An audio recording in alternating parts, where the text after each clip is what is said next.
हाय तो नमस्कार दोस्तों, आपका होम लाइव क्लासेस चैनल पे स्वागत है। तो आज मैं इस नए वीडियो में आपको बताऊंगा कि क्लास 10 का ऑब्जेक्टिव क्वेश्चन जो कि अध्याय 3 का है परिवहन, जो कि मैं पिछले दो वीडियो में 2 अध्याय बता चुका हूं।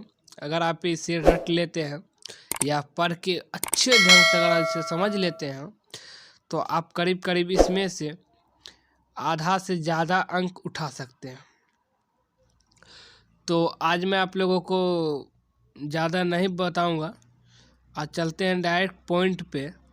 तो देखिए, हम सवाल नंबर 1 पे चलते हैं। तो सवाल नंबर 1 है मेरा, देखिए, जल तथा घुलनशील लवण का मूल रोम से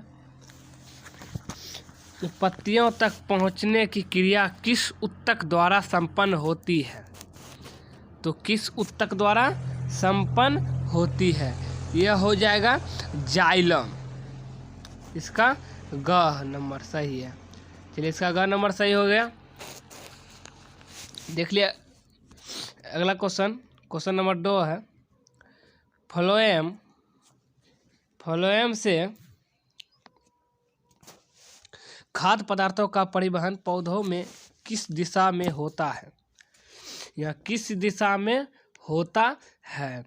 तो इसका हो जाएगा ऊपर और नीचे दोनों ओर। तो इसका ग नंबर सही है। तो इसका ग नंबर बिल्कुल सही है। चलिए, अगर हमारे वीडियो को अभी तक सब्सक्राइब नहीं किया है तो कृपया करके सब्सक्राइब कर लें तथा बगल में बेल आइकन का बटन है उसे दबा लें, ताकि नए नए वीडियो का नोटिफिकेशन आप लोगों के पास तुरंत ही आ जाए। मैं आप लोगों के सामने इस बीच मैं आप लोगों को लाइव क्लास भी कुछ दिन में आ जाऊंगा। चलिए, 3 नंबर क्वेश्चन देखिए। 3 नंबर का, पौधों में खाद्य पदार्थों का हस्तांतरण किस रूप में होता है? तो यहाँ किस रूप में होता है? इसका हो जाएगा सुक्रोस में। तो इसका ख नंबर बिल्कुल सही है। चलिए देखते हैं 4 नंबर क्वेश्चन देख लीजिए। 4 नंबर क्वेश्चन है, पानी एवं घुलित खनिज का पौधों में हस्तांतरण होता है। तो किस में होता है? तो 4 का हो जाएगा, इसमें जाइलम नलिकाओं द्वारा। किसके द्वारा होता था इसमें पूछ रहा है, तो इसमें हो जाएगा जाइलम नलिकाओं द्वारा। इसका क नंबर बिल्कुल सही है। चलिए देख लीजिए 5 नंबर क्वेश्चन देखते हैं आप लोग। चलिए, एक कोशिकीय शैवालों में जल का परिवहन होता है। तो इसका हो जाएगा विसरण द्वारा। तो इसका ग नंबर बिल्कुल सही है। चलिए 6 नंबर क्वेश्चन देखिए। देखिए यहाँ क्या कह रहा है। 6 नंबर क्वेश्चन बी में है, पौधों में खाद्य पदार्थ का परिवहन निम्नलिखित किसके द्वारा होता है? खाद्य पदार्थ का परिवहन जो आदान प्रदान करता है, तो इसका हो जाएगा फ्लोएम द्वारा। इसका ख नंबर बिल्कुल सही है। चलिए देखिए 7 नंबर क्वेश्चन देखते हैं। चालनी नलिकाएं कहाँ पाई जाती है? चालनी नलिकाएं कहाँ पाई जाती है? तो यह हो जाएगा इसका फ्लोएम में, जो कि चालनी नुमा जो संरचना होती है, छोटा छोटा बहुत छिद्र पदार्थ होता है, तो उसे चालनी नुमा भी कहा जाता है, जिसका ग नंबर हो जाएगा। चलिए देखिए 8 नंबर क्वेश्चन है, पौधों के बाहरी वायवीय भागों द्वारा जल वाष्प के निकलने की क्रिया कहलाती है। तो निकलने की क्रिया कहलाती है।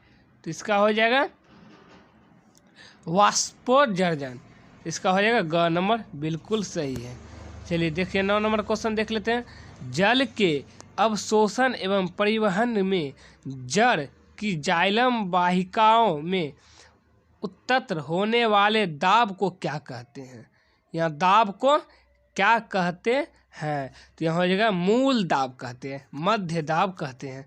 इसका घ नंबर बिल्कुल सही हो जाएगा। चलिए घ नंबर हो गया बिल्कुल सही। चलिए देखिए 10 नंबर क्वेश्चन, खनिज अवयवों का अवशोषण पौधों किस रूप में करते हैं? तो किस रूप में करते हैं? तो इसमें हो जाएगा आयन के रूप में। इसका ग नंबर बिल्कुल सही हो जाएगा। चलिए देखिए, पौधों में जल तथा खनिज लवणों के परिवहन की दिशा क्या होती है?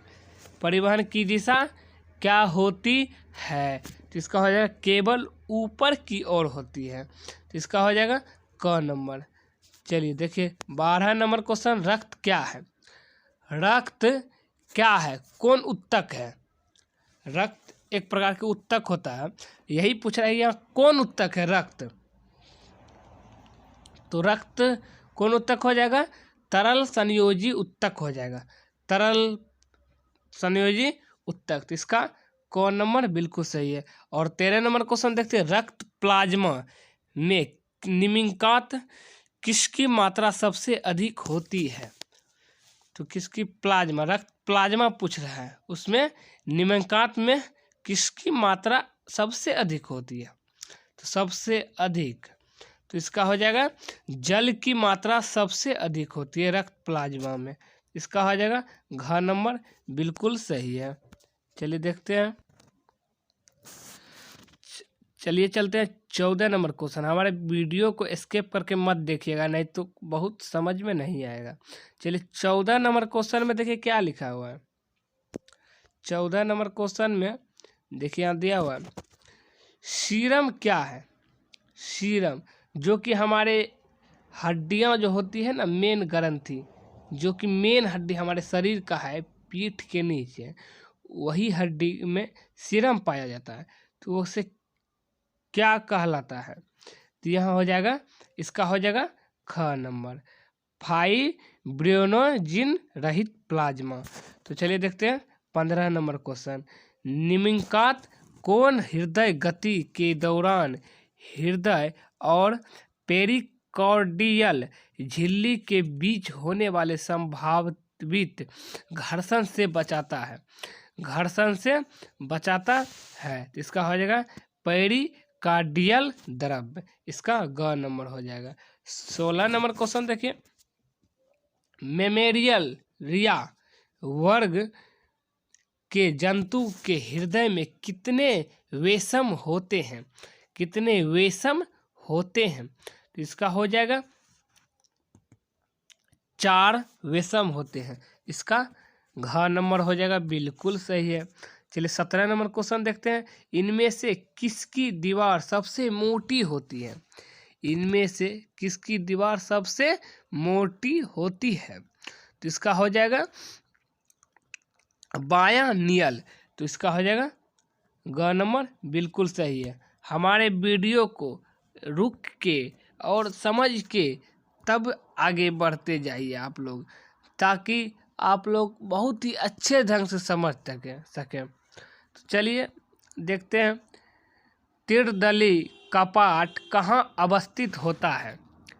त्रिदली कपाट कहाँ उपस्थित होता है? तो कहाँ होता है? तो इसका हो जाएगा दायां अलिंद्र और निय छिद्र पर। तो इसका हो जाएगा क नंबर, बिल्कुल इसका क नंबर सही है।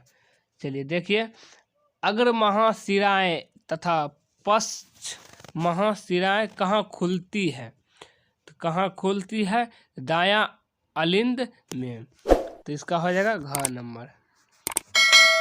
चलिए एस ए नोड क्या है? तो ये हो जाएगा 20 का हो जाएगा तंत्रिका उत्तक है। तो इसका ख नंबर हो जाएगा, ख नंबर बिल्कुल सही है। चलिए 21 नंबर में, चलिए निम्नलिखित किस में शुद्ध या ऑक्सीजनित रक्त का प्रभाव होता है? तो रक्त का प्रभाव होता है। तो इसका हो जाएगा फूफुरस शिरा में। तो इसका हो जाएगा क नंबर बिल्कुल सही है। चलिए क नंबर हो गया। अब देखिए, रक्तचाप का सामान्य से अधिक हो जाना क्या कहलाता है? रक्त जब हमारे शरीर में अधिक हो जाएगा या चाप, जैसे कि किसी चीज़ का हम लेते हैं ना, चाप के रूप में, तो रक्तचाप अलग होना। तो देखिए यहाँ क्या हुआ, क्या कहलाता है, अधिक हो जाना क्या कहलाता है, सामान्य मतलब अगर सीमित मात्रा में रहता है तो वो अच्छा है, अगर उससे ज़्यादा हो जाने के बाद क्या कहलाता है, ज़्यादा हो जाने के बाद क्या कहलाता है, तो इसका हो जाएगा हाइपरटेंशन, हाइपरटेंशन। तो हो जाएगा इसका ख नंबर बिल्कुल सही है।